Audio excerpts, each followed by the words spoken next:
The value of psychometrics in employment decision making. We'll be discussing measurement for description, prediction, and modification of behavior. Under that theme, we'll focus on the value of psychometrics in employment decision making.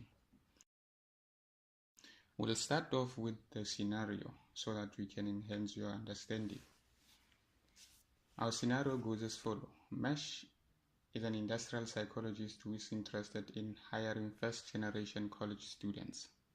In order to gain baseline data that can be used to make employment decisions, Mesh decides to conduct a study.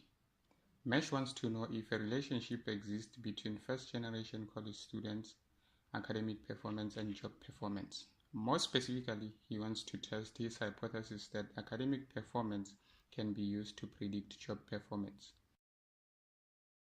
In this example, academic performance is the predictor variable. Now, we'll have to look at academic performance and as a predictor of job performance.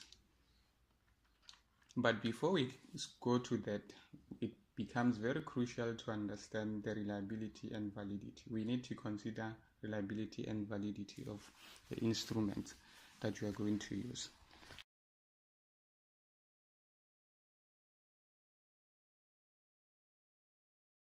Reliability refers to a consistency. That is basically one of the most important elements of test quality. It has to do with the consistency, reproducibility, or examinee's performance on the test. However, there are several methods for computing test reliability, and that includes test-retest reliability, parallel forms reliability, decision consistency, internal consistency, and inter-rater reliability. When it comes to validity, we refer to whether or not the test measures what it claims to measure. On a test with high validity, the items will be closely linked to a test intended focus. There are several ways to estimate the validity of the test, including content validity, concurrent validity, predictive validity, and phase validity. So those becomes important, and in determining the reliability and validity of measure, it will also help us to make sure that whatever selection or the selection process that will be carried will be fair and will also enhance the legal defensibility of the selection process.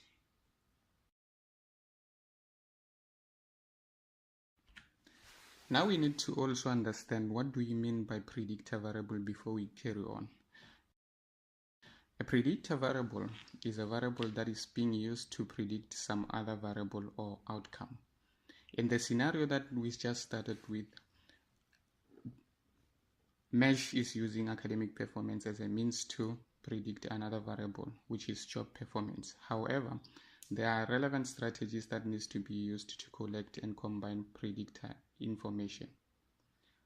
What comes next will consider the different approaches and subsequent strategies that may be used to collect and combine predictor variables.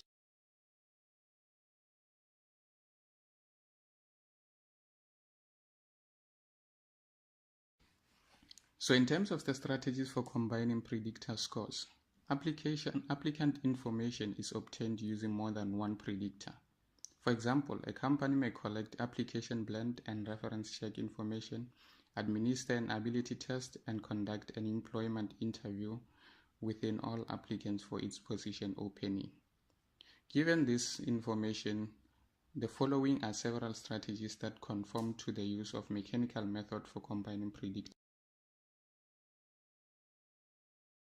The first one is multiple regression. Multiple regression. In this method, each applicant is measured on each predictor or selection procedure. Applicants' predictor scores are entered into an equation called the regression prediction equation.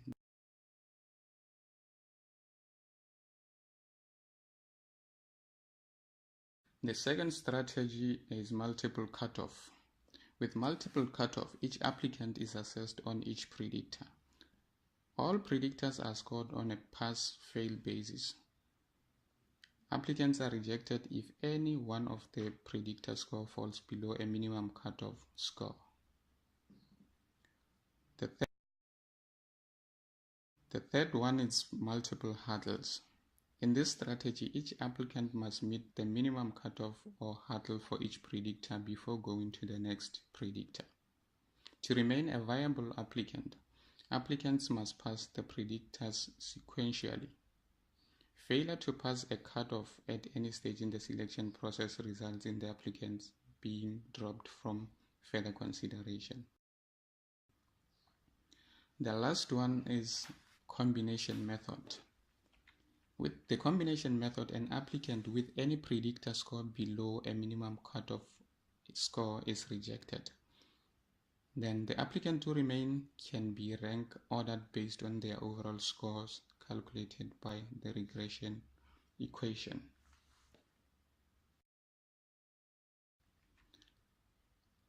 So next we are going to look at the uniform guidelines on employee selection process. We need to understand what are the guidelines that needs to be considered when we are conducting employee selections.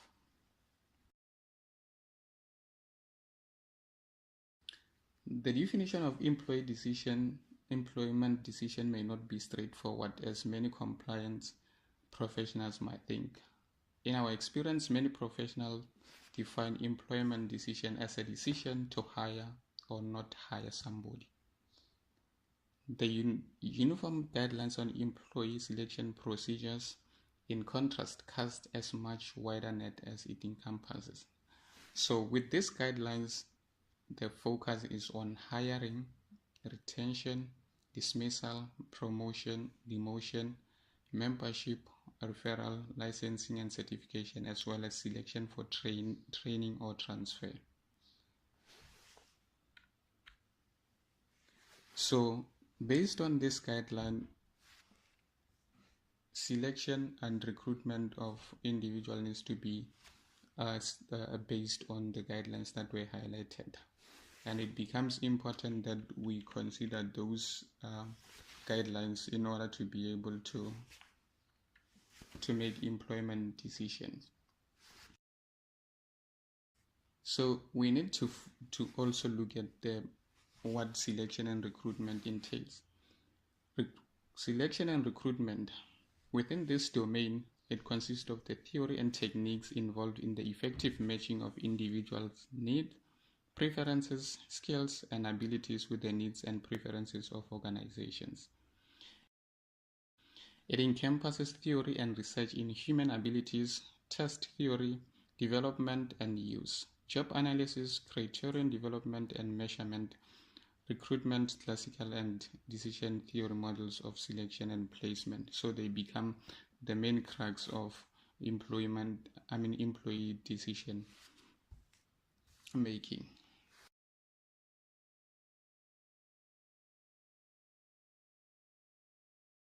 So we are going to now focus on the different approaches that are used for making employment decisions.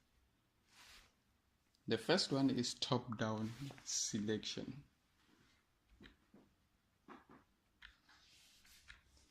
With top-down selection approach, the top-down selection approach rank order applicant scores from the highest to lowest. So this has to do with the position of the applicants in terms of their scores. And the second one is cutoff scores. A cutoff score represents a score on a predictor or combination of predictors below which job applicants are rejected. We want to know who falls above or below the cutoff scores. And then the last one is bending, which involves consideration of adverse impact arising from the use of selection procedures. Here, consideration centers around race, gender, and other demographic and discriminative factors. So one will ask, why do we need to consider this? Why employment decision making becomes very crucial in this instance? The main factor is around legal defensibility and it's around fairness. We need to avoid bias in the selection process and employment decision making. We need to ensure that there is appropriate resolution of actual and perceived conflict of interest. We need to guard against that. We need to ensure evidence-based decision making and that there is an accurate application of legislation, policy, and guidelines, and also the transparent and fair criteria and standard and processes that are followed when making employment decisions. Decisions also need to be based on merit and in accordance with the highest ethical standards. The last thing is it has to do with the accountability as appropriate disclosure of information to applicants on why a decision was made. This becomes very important, but we need to also bear in mind that there are countless tools, methods, and approaches to making a good selection decision. However, according to decades of applied organizational research, the ones described, the ones we have mentioned, are the most successful, accessible methods for finding those diamonds in the rough.